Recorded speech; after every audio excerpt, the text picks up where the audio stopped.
Hello students, आज हम करने जा रहे हैं simple equations. Next chapter 4 start करने जा रहे हैं simple equations.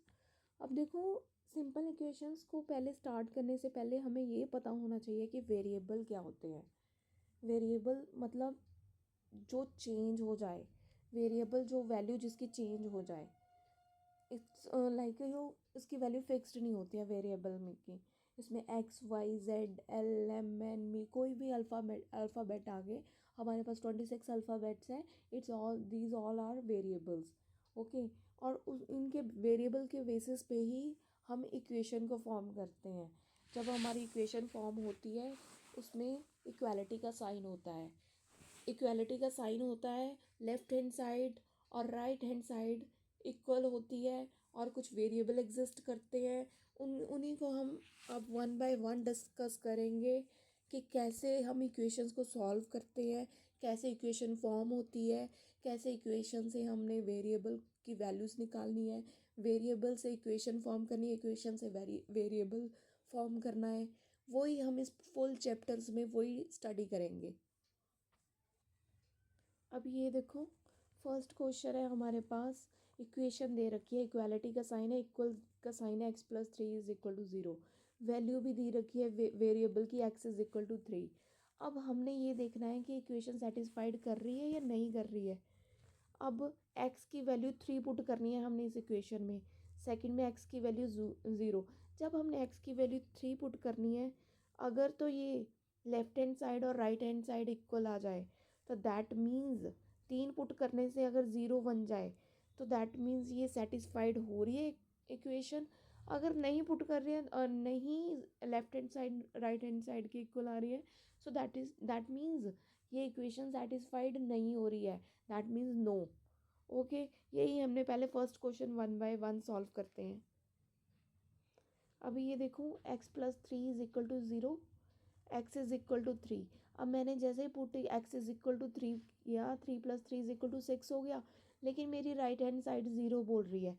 Right hand side में क्या है? 0। राइट हैंड साइड में 0 है, so that means left hand side और not equal to right hand side. Thus the answer is no, that is the equation is not satisfied. इसका answer आ गया no.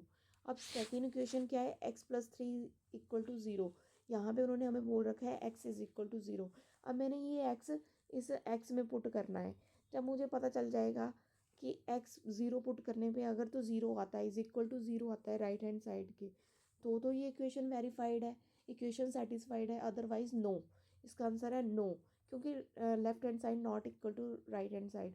0+3 is equal to 3, not equal to right hand side. Right hand side में तो 0 है, so that means equation is not satisfied. Third question है, x+3 is equal to 0, put x is equal to -3।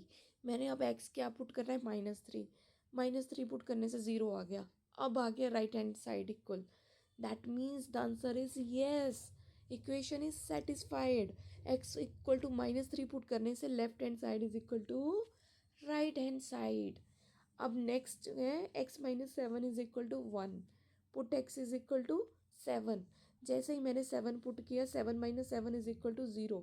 लेकिन इधर right hand side में 1 है, तो that means left hand side not equal to right hand side, not equal to right hand side. Thus the answer is no. अब fifth question क्या बोल रहा है? x-7 is equal to 8। x-7 is equal to 8। अब यहाँ पे हमने put क्या करना है? x is equal to 8। ये सब हमें गिवन है। अब जब मैंने यहाँ पे 8 पुट किया तो 1 आ गया। 1 is equal to right hand side, right hand side भी तो 1 ही है, दोनों इक्वल हो गए। So that means yes, answer आ गया हमारा येस। इक्वेशन क्या होगी? Satisfied, because left hand side is equal to right hand side.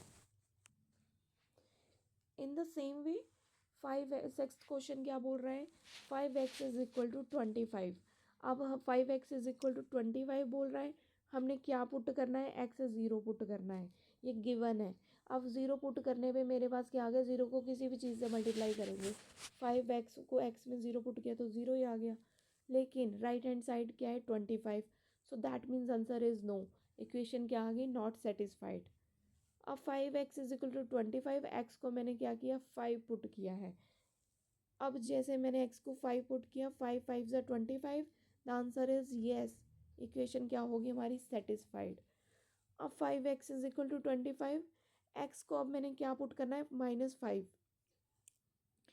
अब -5 पुट करने से 5 5 ज़ा 25 -25, लेकिन उधर क्या है, राइट हैंड साइड +25 है, -25 होने की वजह से ये इक्वेशन सेटिस्फाइड नहीं हुई, आंसर आ गया नो। अब 9th क्वेश्चन है, m/3 is equal to 2।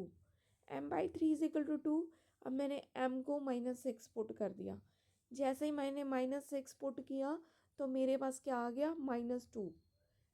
-6/3 is equal to 3 2 ज़ा 6 -2। राइट हैंड साइड में +2 है, so that means answer is no, equation is not satisfied. अब 10th क्वेश्चन क्या है, m/3 इज इक्वल टू 2। यहाँ पे हमने क्या पुट करना है, m 0। 0 divide by something else 0, so that means 0, but right hand side क्या है, 2, left hand side not equal to right side दो, सो दैट्स वाई 10th का आंसर आ गया no, equation is not satisfied. अब देखो 11th क्वेश्चन क्या बोल रहा है, 11th क्वेश्चन बोल रहा है m/3 इज इक्वल टू 2। अब हमने यहाँ पे पुट क्या करना है, m की जगह 6 पुट करना है। 6 divide by 3 is equal to 2। Left hand side is equal to right hand side, thus the answer is yes, the equation is satisfied. अब सेकंड क्वेश्चन क्या बोल रहा है, उन्होंने क्या कहा है, अब देखो सेकंड क्वेश्चन बोल रहा है कि check whether the value given in the brackets is a solution to the given equation और नॉट। हमने वही ब्रैकेट्स में हमें वैल्यू दे रखी है, उन्होंने वेरिएबल की, जो वेरिएबल क्वेश्चन में गिवन है उसकी वैल्यू दे रखी है। अब हमने फाइंड आउट करना है कि ये जो ब्रैकेट में इसका सोल्यूशन है, ये सॉल्यूशन है या नहीं, सेम एज इट इज़, जैसे हमने ऊपर क्वेश्चन में किया फर्स्ट में येस और no, in the same way value हमने पुट करनी है इसमें गिवन इक्वेशन में, और हमने देखना है लेफ्ट हैंड साइड अगर राइट हैंड साइड के इक्वल आ रहा है, सो दैट मीन्स अगर तो इक्वल आ गई दैट मीन्स ये सोल्यूशन है, otherwise it's not a solution of the given equation. हमने वेरिएबल की वैल्यू दे रखी है n=1। अब मैंने n=1 जब पुट किया इक्वेशन में, 1 + 5 हो गया इज इक्वल टू 6, बट मेरी राइट हैंड साइड तो 19 आ रही है, so that means n=1 is not a solution of the given equation. अब सेकेंड इक्वेशन दे रखी है 7n + 5 is equal to 19, n=-2। अब जब मैंने n=-2 इस इक्वेशन में पुट किया तो मेरे पास क्या आया, -9, बट उधर क्या है 19, that means left hand side not equal to right hand side, thus the answer is no, that is the equation is not satisfied। अब थर्ड इक्वेशन में उन्होंने वेरिएबल की क्या वैल्यू दे रखी है, n=+2। जब मैंने लेफ्ट हैंड साइड में वेरिएबल की वैल्यू पुट की तो मेरे पास आ गया 19, thus the answer is yes, that is the equation is satisfied।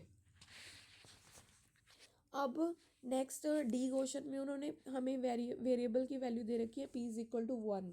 जब मैंने लेफ्ट हैंड साइड में उसको वैल्यू को पुट किया 1 को, 4 1 - 3 इज इक्वल टू 1, तो that means 1 not equal to right hand side, that means thus the answer is no, that is the equation is not satisfied। अब ये क्वेश्चन में उन्होंने हमें वेरिएबल की वैल्यू दे रखी है p=-4।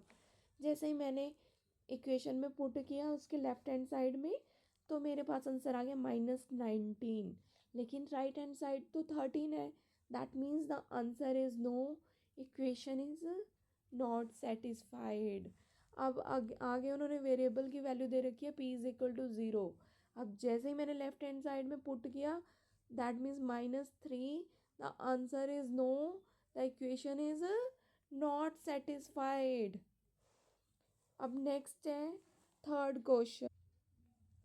अब जो थर्ड क्वेश्चन है उन्होंने बोला है solve the equation by using hit and trial method. हमने hit and trial method use करके वेरिएबल्स की वैल्यू डिफरेंट डिफरेंट, पहले तो वेरिएबल गिवन होता था लास्ट क्वेश्चंस में, तो हम डायरेक्ट पुट करके आंसर देख लेते थे, left hand side equal to आ रही है राइट हैंड साइड में। अब हमने हिट एंड ट्रायल मेथड से इसको वेरिएबल को लेफ्ट हैंड साइड को राइट हैंड साइड के प्रूफ करना ही करना है, चाहे कुछ भी पुट करके आ जाए।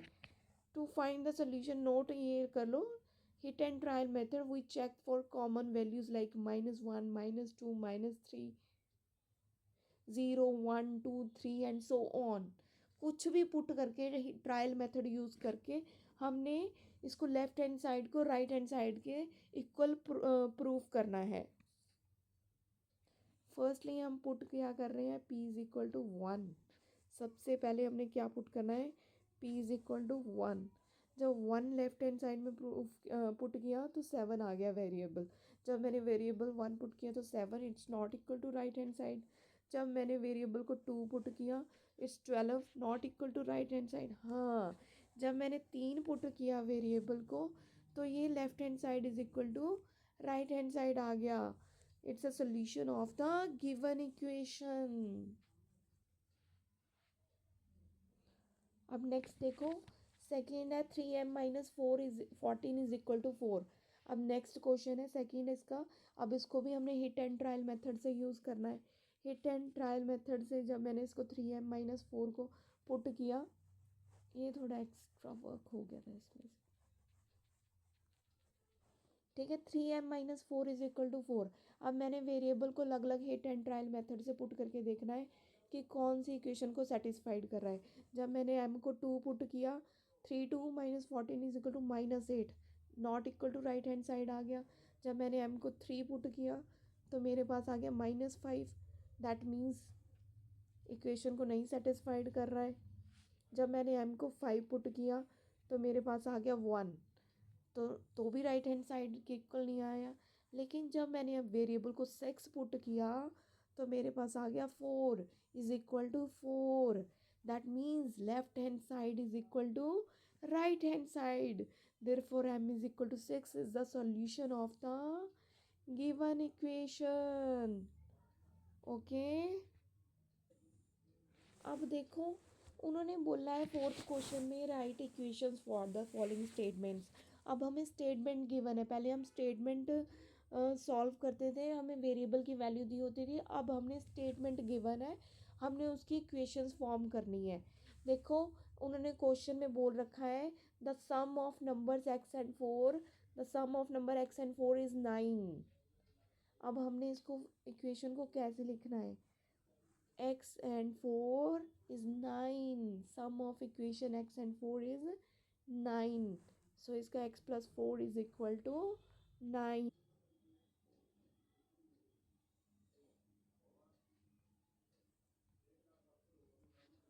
According to the question 2 subtracted from y is 8।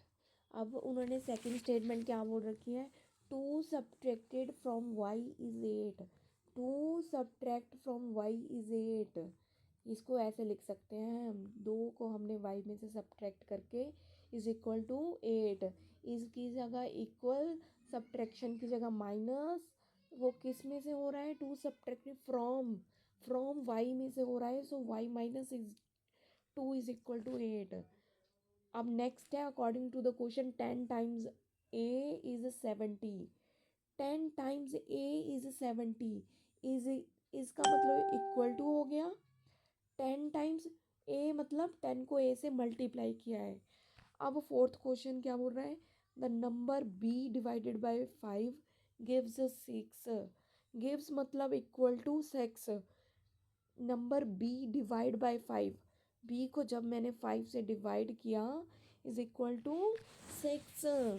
अब फिफ्थ क्वेश्चन क्या है, 3/4 of t is 15, 3/4 part of t is equal to 15, इसका मतलब इक्वल है और 15। सिक्स्थ क्वेश्चन क्या बोल रहा है, 7 times m plus 7 gets you 77, 7 time m 7m हो गया, प्लस प्लस का sign, 7 is equal to 77, gets you मतलब हम 77 टाइम m को जब हम 7 में ऐड करेंगे तो क्या गेट कर रहे हैं? 77। अब नेक्स्ट क्वेश्चन है सेवन्थ। सेवन्थ में क्या बोल रहा है? 1/4 of a number x minus 4 gives 4। 1/4 of x minus 4 gives 4। x by 4 है, मैंने x का वेरिएबल ले लिया, उन्होंने x बोला है कि x minus 4 gives 4। 1/4 of x, 1/4 of x लिख लिया, माइनस 4 गिव्स 4। अब नेक्स्ट है according to the question, if you take away 6 from 6 times y, 6 times y मतलब यू गेट 60। अब देखो इसका हमने क्वेश्चन का 8th का क्वेश्चन का इक्वेशन लिखनी है। 6y minus 6 is equal to 60 is equal to 60। 6y minus 6 is equal to 60।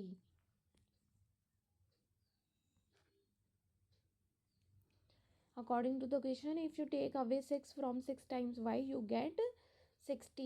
That means 6y में से हमने जैसे ही 6 माइनस किया, दैट मीन्स क्या हो गया? It will get 60। ये मैंने लिखना वो थोड़ा मिस हो गया। उसके बाद नेक्स्ट इक्वेशन है, मैंने इसका एक minute. If you add 3 to 1/3 of z, you get 30। 9th question है ये, 9th का आंसर है। If you add 3 to 1/3 of z का 1/3 में अगर 3 हम ऐड करें तो हमें क्या मिलेगा? 30। सो दैट मीन्स हमने 4 क्वेश्चन सॉल्व कर लिए। 5th क्वेश्चन क्या बोल रहा है? अब 5th क्वेश्चन बोल रहा है right the following equation in statements form. अब हमने देखो स्टेटमेंट्स गिवन थी, हमने उसे इक्वेशंस के फॉर्म में सॉल्व कर लिया। अब हमें क्या है? इक्वेशन गिवन है, हमें उन्हें स्टेटमेंट्स की फॉर्म में लिखना है। p plus 4 is equal to 15 है। अब मैं इसको कैसे लिख सकती हूँ? The sum of p and 4 is 15। p और 4 का सम क्या दे रहा है? 15। इज की इक्वल टू 2 की जगह is. m minus 7 is equal to 3। 7 subtracted from m gives 3। Two m is equal to 7, twice of number m is 7। जैसे ही मैंने m को ट्वाइस मल्टीप्लाई किया है वो क्या आ गया? इज 7। अब 5th क्वेश्चन क्या बोल रहा है? 3m divide by 5 is equal to 6। इसको लिखते हैं 3/5 of m is 6। 3/5 of m क्या हो गया? 6। 3/5 of m is 6। 3p plus 4 is equal to 25। इसको लिखते हैं thrice of p when added to 4 gives 25। जैसे ही मैंने थ्राइस ऑफ p किया, उसको जब मैंने 4 में ऐड कर दिया, उसने क्या गिव किया? 25। अब नेक्स्ट है when 2 is subtracted from 4 times of p gives 18। जैसे मैंने 2 में से सब्ट्रैक्ट कर दिया 4 टाइम्स ऑफ p, उसने क्या गिवन किया? 18। अब p/2 + 2 इज इक्वल टू 8 को कैसे लिखेंगे? When half of p added to 2 is 8। अब देखो 6th क्वेश्चन क्या बोल रहा है? If Irfan says that he has 7 marbles more than 5 times the marbles Parmeet has Irfan has 37 marbles. क्या बोल रहा है? लेट, सबसे पहले अज्यूम कर लो परमीत हैज़ m मार्बल्स। जो परमीत नाम का स्टूडेंट है उसके पास m मार्बल्स है। एज पर द क्वेश्चन क्या बोल रहा है? 5 multiply number of Parmeet has. 5 को मैंने क्या कर दिया? मल्टीप्लाई, उन्होंने बोला है number of marbles Parmeet has, वो 5 के मल्टीप्लाई है, प्लस 7, क्योंकि उसने बोला है 7 marbles more than 5 times the Parmeet marbles. 7 times more है जितने उसके परमीत के पास है, तो 7 ऐड हो गया, is equal to 37। Has Irfan के पास है टोटल कितने हैं? 37 मार्बल्स। तो मैं इसको ऐसे लिख सकती हूँ, मार्बल को मैंने स्मॉल m से डिनोट करके 5m plus 7 is equal to 37. अब नेक्स्ट है second part. Lakshmi's father is 49 years old. जो लक्ष्मी के फादर हैं it's 49 years old. He is 4 years older than 3 times Lakshmi's age. जो लक्ष्मीज फादर है वो क्या है 49 years ओल्ड. और जो लक्ष्मी है he is 44 years older than 3 times Lakshmi age. अब इसको कैसे लिखेंगे. पहले तो सबसे पहले लक्ष्मी की एज को वाई ईयर से डिनोट. वेरिएबल कौन सा ले लिया हमने y. Let Lakshmi be y years old. As per the question वो कितना है 3 multiply Lakshmi's age plus 4 years older than 3 times of Lakshmi's age is equal to Lakshmi's इतना अगर है वो किसकी आ जाएगी लक्ष्मी के फादर की एज आ जाएगी. वो हमें गिवन है 49. So 3 multiply by y plus 4 is equal to 9. और अब थर्ड पार्ट क्या बता रखा है. The teacher tells the class that the highest marks obtained by a student in her class is twice the lowest marks plus 7. The highest score is 87. सबसे पहले हमने इसमें क्या किया लोएस्ट मार्क्स है उसको हमने अज्यूम कर लिया स्मॉल एल से. लोएस्ट मार्क्स को हमने किससे अज्यूम कर लिया स्मॉल एल से.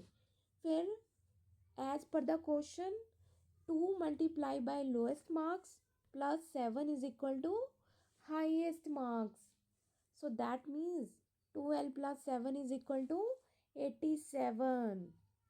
क्योंकि उन्होंने हमें क्वेश्चन में ये हाईएस्ट स्कोर कितना दे रखा है 87. ओके. फोर्थ पार्ट है in an isosceles triangle the vertex angle is twice either base angle. आज सबसे पहले उन्होंने बोल रखा है आइसोस्केल्स ट्राइंगल है the vertex angle is twice either base angle. Let the base angle be b in degrees. Remember the sum of angles of triangle is 180 degree. उन्होंने ये भी बता रखा है कि ट्राइंगल के एंगल का सम कितना है 180 डिग्री. सबसे पहले हमने अज्यूम कर लिया let the base angle be b. Vertex angle is equal to 2 into base angle. और sum of interior angles of हमें पता ही है ट्राइंगल के एंगल्स का सम कितना होता है 180 डिग्री. अब हमने क्या कर लिया उन्होंने बी को जो बेस एंगल्स है जैसे ये ट्राइंगल है उन्होंने बता रखा है कि इसके जो वो क्या होता है वर्टेक्स एंगल है 2b उसने गिवन है और जो बेस एंगल्स है बी है. अब हमने तीनों को ऐड करके b plus 2b is equal to 180 degree. So ये आ गया हमारे पास आंसर. और ये होगी हमारी exercise 4.1 complete. Thank you that's all.